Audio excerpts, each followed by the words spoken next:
giờ nên thì sao bỏ được số nhà của trẻ nhất trong YouTube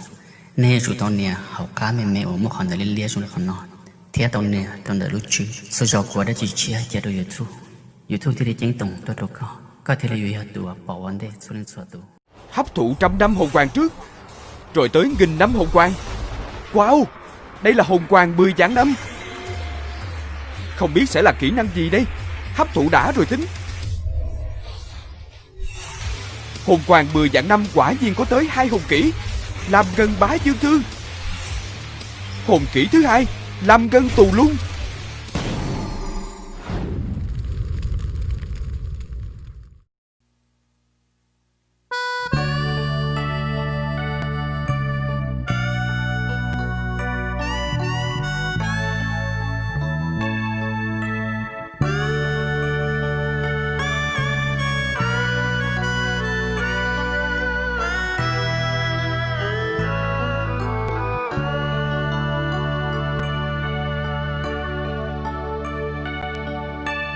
Cô tư chỉ rồng đầu nâng rồng gấu có lo vua cô y sầu chỉ có yêu tổ chia tàu tu chỉ rồng đầu lý lúa chỉ trồng thìa lúa lư tu lo cô yên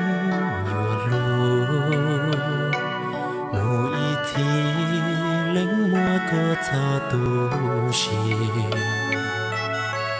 tại cô nói chỉ trong đâu cô yêu lu tia tia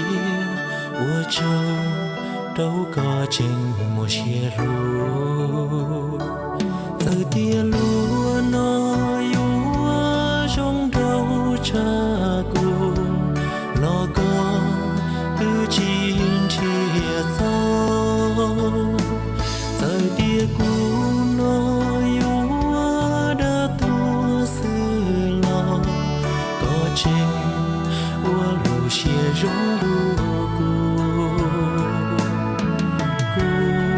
thao ua có trâu thời tia cũ chế mua rong li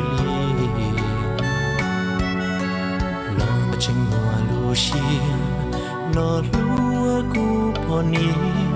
ua trâu đâu có lúa chia rong